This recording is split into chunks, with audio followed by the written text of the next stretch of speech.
میرے آقا صلی اللہ علیہ وسلم ظہر کی نماز پڑھا رہے تھے، 2 رکعت ہو چکی تھی، بیت المقدس اس طرف ہے، خانہ کعبہ اس طرف ہے، دونوں اپوزٹ سائیڈ میں ہیں، بیت المقدس کی طرف منہ کر کے میرے آقا امام ہیں، نماز پڑھا رہے ہیں، پیچھے صحابہ کی صفیں، 2 رکعت ہوئی تھی، حضور کے دل میں یہ خیال آنے لگا کاش ہمارا چہرہ کعبے کی طرف ہوتا تو اچھا ہوتا، بیت المقدس بھی افضل ہے لیکن کعبہ وہ ہے جہاں میرے آقا کی ولادت ہوئی ہے، میرے آقا کا آبائی وطن حضور کعبے سے نہایت محبت کرتے تھے، اگر ہمارا قبلہ ہمارے چہرے کا رخ اس طرف ہوتا تو زیادہ اچھا ہوتا، یہ دل میں خیال کر کے میرے آقا آسمان کی طرف یوں دیکھ رہے تھے، کب نماز کی حالت میں، 2 رکعت ہو چکی ہے، دوسرے پارے کا پہلا صفحہ ہے، رب تعالیٰ نے اسی وقت جبرائیل کو آیت دے کر بھیجا فَلَنُوَلِّيَنَّكَ قِبْلَةً تَرْضَاهَا، آیت کہتے ہیں قَدْ نَرَا تَقَلُّبَ وَجْهِكَ فِي السَّمَاءِ، اے محبوب ہم آپ کا آسمان کی طرف چہرہ اٹھانا دیکھ رہے ہیں، ہم انقریب آپ کے چہرے کو اسی طرف پھیریں گے جہاں آپ کی خوشی ہے، اتنی آیت ہی نہیں آئی،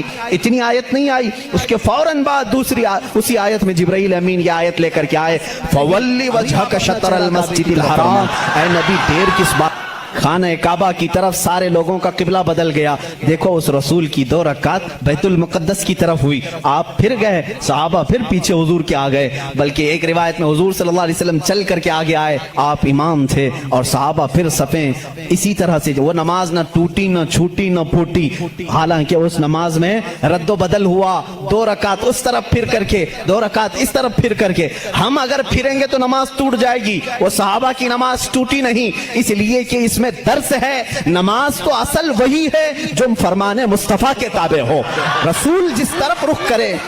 اور صحابہ کا یہ مذہب بھی تھا، کچھ صحابہ بیان کر رہے ہیں، بخاری شریف کی حدیث ہے، مسلم میں حدیث ہے، ایک صحابی سے پوچھا گیا حضور اکرم صلی اللہ تعالیٰ علیہ وسلم ظہر اور عصر کی نماز میں کچھ پڑھتے تھے کہ نہیں پڑھتے تھے، سری نماز ہے نا، قرات تو نہیں ہوتی تھی، لیکن حضور امام ہوتے وہ خود بھی خاموش کھڑے ہوتے یا پڑھتے تھے، صحابہ سے کسی نے پوچھا، کچھ صحابہ نے کہا نہیں حضور